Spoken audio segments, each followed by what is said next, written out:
নমস্কার বন্ধুরা, আজ আমি আপনাদেরকে কাঁচকলা দিয়ে দারুণ একটি রেসিপি শেয়ার করছি। অনেক সময় যদি মাছ না থাকে তাহলেও আপনারা কাঁচকলা দিয়ে এই রেসিপিটি বানিয়ে নিতে পারেন। দেখে একদমই মাছের মতো মনে হবে।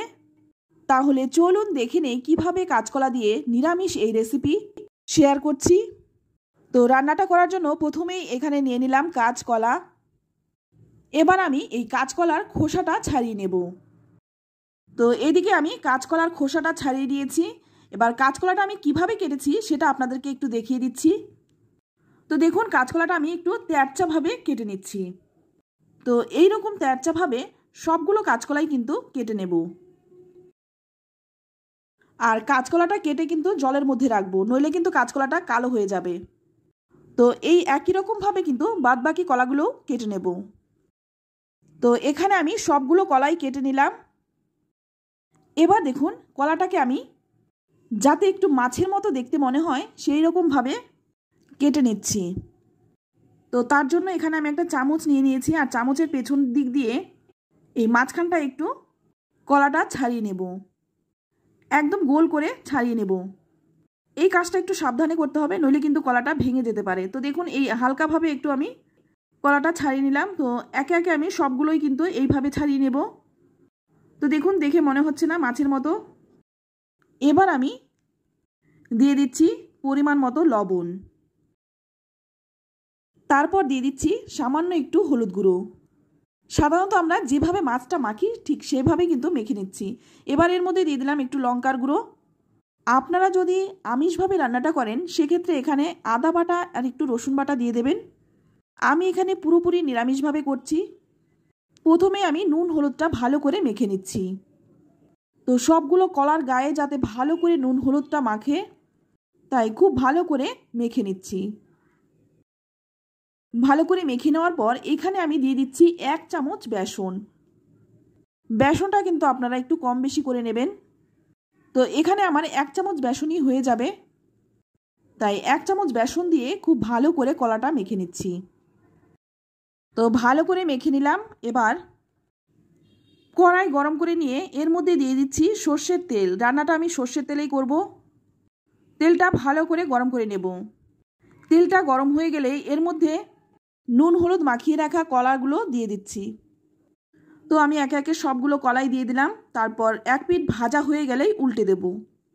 সাধারণত আমরা যেভাবে মাছটা ভাজি ঠিক সেইভাবে কিন্তু লালচে রং করে ভেজে নিলাম। তো সমস্ত কলাটাই ভেজে তুলে নিলাম।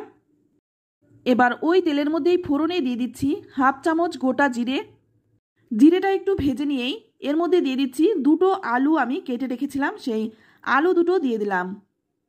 এবার এই আলুটাকে একটু ভালো করে ভেজে নেব। আলুটা যাতে তাড়াতাড়ি ভাজা হয়ে যায় আর নরম হয়ে যায় সেজন্য একটা ঢাকা দিয়ে ভাজবো।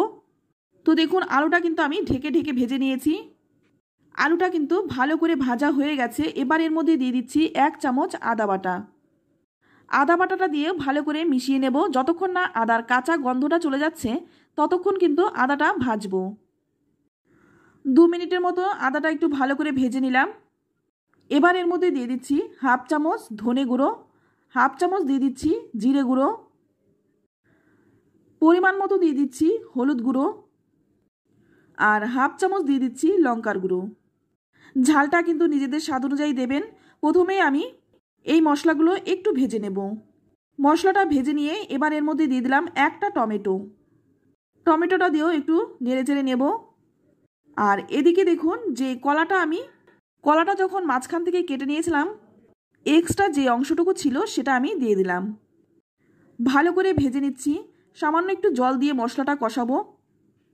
এতে করে মশলাটা কিন্তু খুব ভালো করে কষানো হবে, মশলাটা পুড়ে যাবে না।